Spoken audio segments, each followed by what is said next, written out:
It is May 2026, and if you take a look at the latest Steam hardware survey, Nvidia's GeForce RTX 3060, a card that is now 5 years old, is still the most popular GPU in the entire world, largely because of that 12GB VRAM buffer that was so ahead of its time back in 2021. But today, we're looking at its younger, more controversial sibling that is quickly climbing the ladder, Nvidia's GeForce RTX 5060. When this card launched in May of last year at that $299 MSRP, the community was, well, let's call it passionate.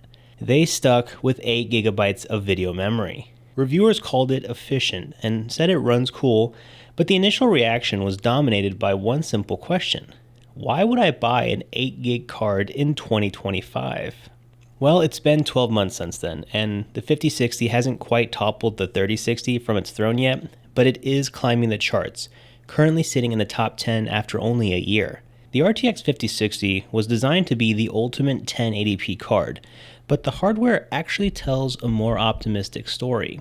With Blackwell's refined RT cores and the massive bandwidth of GDDR7, this card is constantly trying to punch up into 1440p territory. The newest DLSS and multi-frame generation aren't just, bonuses to get you to buy the card anymore.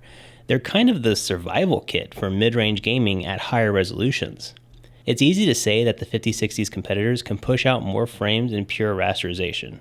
I'm not trying to refute that. But the Nvidia features are something that can't be ignored. CUDA, NVENC, DLSS, FrameGen, Nvidia Broadcast. These GPUs go way further than simply how many frames can it push out natively. It's hard to condense all of that into a single video, but I'd be foolish to not at least mention it since it should be part of any purchasing decision. So I've retested 20 of the most demanding games in my backlog. We're going to look at the raw native performance in 1080p and 1440p to see if the 5060 is a genuine new value king or still just an 8GB compromise. All of these tests will be done on a modern and modest AM4 machine, which should hopefully provide better real-world mid-range results for you. And while I won't be testing features like ray tracing or upscaling, do know that I would encourage everyone to tinker with these settings for yourself to get the best image and frame rate that you are looking for. Let's get started. Let's start off with a tough one, Black Myth Wukong. At 1080p high settings, we're cruising at a cool 86 FPS average with respectable 1% lows. It feels incredibly fluid, and for a fast-paced action game, this is the sweet spot for responsiveness. I'm actually pretty impressed how well this is running. Switching to 1440p at the same settings, the average dips to 78, but we still maintain that 60 FPS 1% low. It's a super clean experience and perfect for a single-player experience in my eyes. This card is off to a great start. And as always, we need to hit up the Cyberpunk 2077 benchmark. Night City at 1080p high is a dream. 117 FPS average and 90 for 1% lows. The Blackwell architecture and GDDR7 bandwidth makes the canned benchmark feel perfectly smooth. Jumping to 1440p high, we still pull a very solid 80 FPS. It's a testament to how well this card scales. If you want to push the frame rate here at 1440p, you can consider using DLSS or FrameGen, but for me, this is the perfect way to play this game, and it doesn't really need any help at all. Here's a poorly optimized Capcom game for you, Monster Hunter Wilds. Using the in-game benchmark tool at 1080p high settings gets us only 64 FPS, which is playable, but it really shows the engine's heaviness. The 1% lows are at 55, which I think is more than acceptable. At 1440p, but with medium settings, the card is working its ass off for every single frame, averaging only 56 FPS. To stabilize the resolution, you really need to drop some of the settings to low. This game wants more VRAM than we have, so managing your settings is mandatory for a 1440p hunt. God of War Ragnarok is the modern king of optimization. At 1080p ultra settings, we're hitting 88 FPS, and the 1% lows at 65 FPS is a pretty stellar results. This would be a fantastic way to experience this game. Interestingly though, at 1440p but at high settings, we're getting 87 FPS average, so almost the exact same result. This is great news for 1440p users.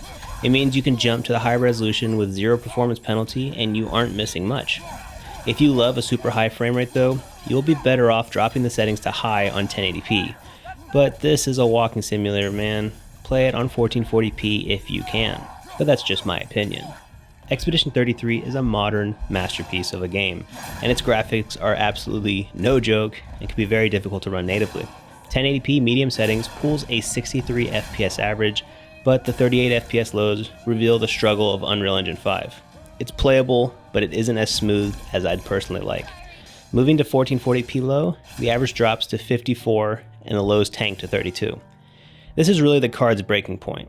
At 1440p, you absolutely have to drop view distance and post-processing. This title might be the strongest argument for using DLSS and/or FrameGen to bridge the gap between 1080p and 1440p. I mean, even the game's default settings turn them on. Spiderman 2 is annoyingly really difficult to run, mostly because it's really CPU intensive. At 1080p medium settings, we're at 66 FPS. It's a bit of a CPU heavy mess here, and the frame delivery feels inconsistent looking at those 1% lows. It's just playable. Jumping to 1440p low settings, the average actually increases to 72. This is a quirk of asset streaming. By shifting more load to the GPU at 1440p, we're actually getting a more consistent experience. If you're playing games like this, don't be afraid of 1440p. The 5060 seems much more comfortable here despite the lower settings, but it really is going to depend which CPU you are running. F1 2024 is taking a victory lap with this one. At 1080p ultra high settings, we are able to fly by with 157 FPS average.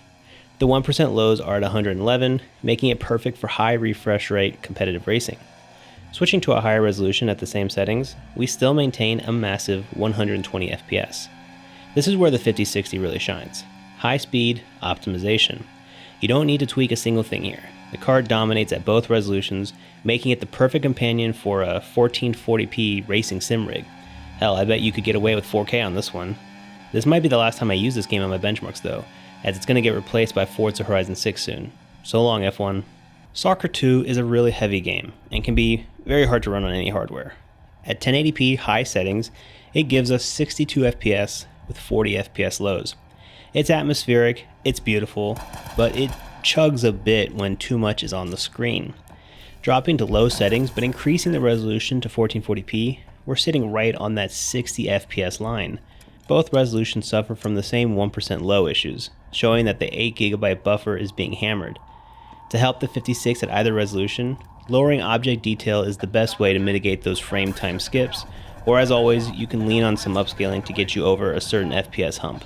Doom the Dark Ages is another modern heavy hitter, utilizing all kinds of tech like mesh shaders, but we've got a modern card here so it should be no problem. 1080p high settings gets us 65 FPS.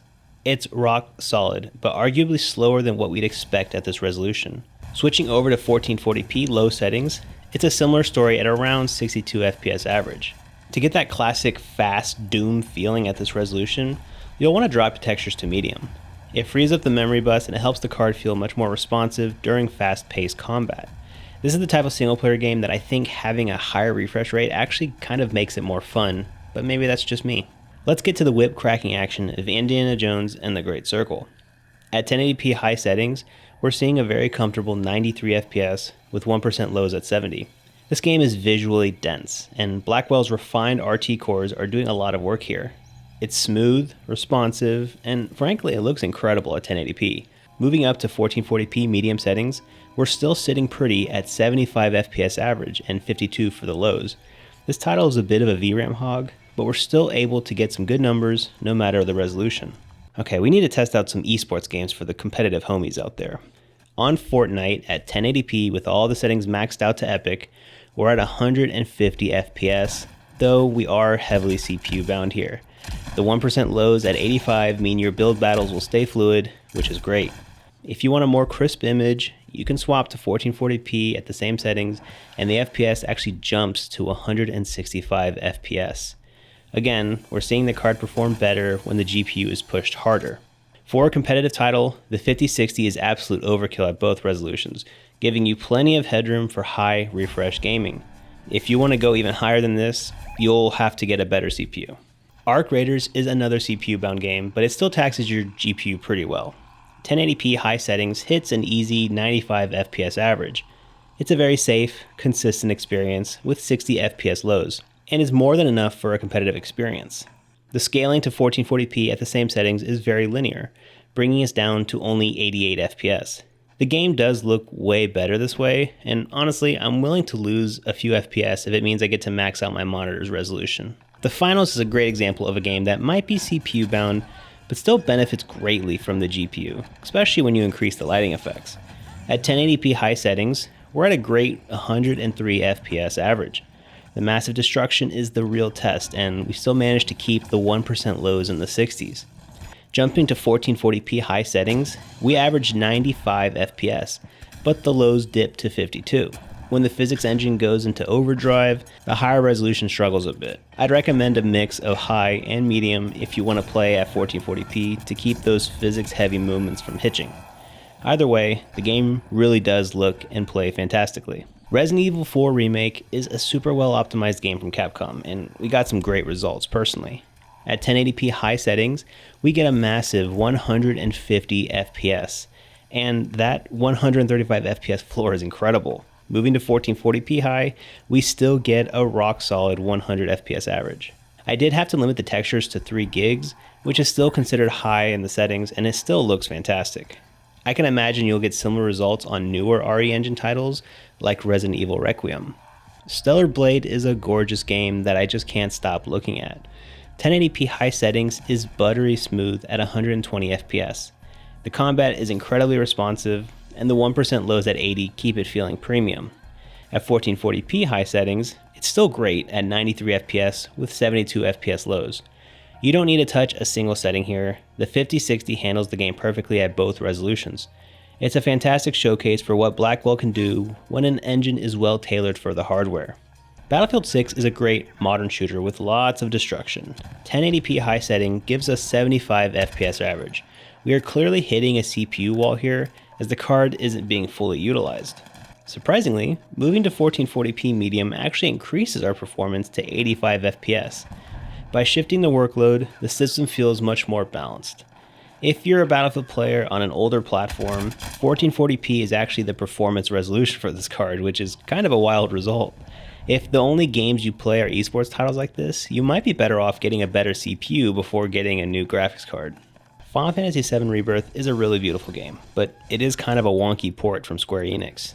At 1080p medium settings, we see 84 FPS, but the 43 FPS lows shows that our low VRAM is struggling even here. Jumping to 1440p low, the average is 68, but the lows tank to 35.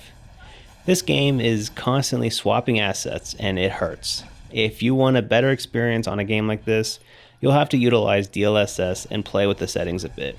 You might not need 120 FPS, but just to get a stable 60, I'd be happy.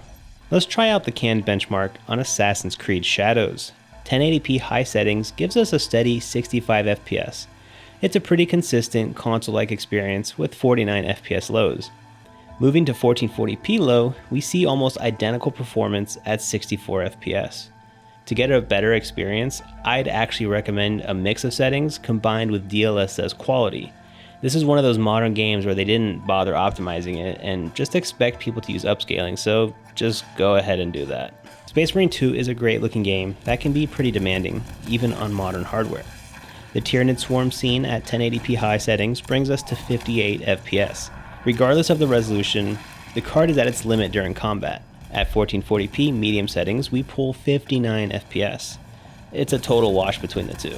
To win back some stability at 1440p, you'll want to drop some settings. It helps keep the 1% lows from crashing when the Tyranids fill the screen and the physics engine starts to sweat.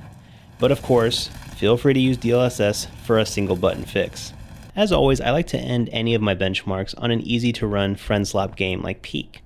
1080p high settings hits a massive 175 FPS. It's fast, sharp, and flawlessly smooth. Switching to 1440p high, we still get 125 FPS. This is what optimization looks like. The 5060 isn't fighting the engine here, it's just running. I like to end on games like this to show that if all you want to do is play some easy to run games like this with your friends in Discord, you don't need a $2,000 rig. Even this GPU, or even more budget GPUs, can get the job done no problem. So where does that leave the RTX 5060 a year into its life? Look, let's be real. On paper, this is a 1080p card through and through. That 8GB of VRAM is a clear signal from Nvidia about where they expect this card to live. But as we've seen today, that's not the whole story. If you're willing to actually open the settings menu and put in a little work, this thing can absolutely hold its own at 1440p, even in the heaviest of titles from 2026. It's not going to do it effortlessly, but it will do it. Now, if you head over to the used GPU market, you can definitely find more raw horsepower for $300. You could snag a used RTX 3080 or a high-end 6000 series AMD card and get more VRAM and better native rasterization. And for some of you, that is the right move. But the trade-off is real. You're giving up the safety net of a fresh warranty, and you're missing out on the great features that new Nvidia cards provide. And that's where the appeal of the 5060 actually sits. You're getting a modern architecture with full support for mesh shaders, superior power efficiency, and the entire Blackwell feature stack that older cards just can't touch. It's a card for the person who wants a reliable, brand new piece of tech that they can grow with. It has its flaws, and the 8GB limit is a sucky hurdle that you'll have to jump through. But if you're a tinkerer who knows how to balance a texture pool, there is a lot of life in this silicon. It's a card that rewards you for being smart with your settings, and for $300, it's a gamble that I think is starting to pay off for people. If you want to learn more about other similarly priced graphics cards, you can click one of the videos on screen now. My name is Jason. Thanks for watching.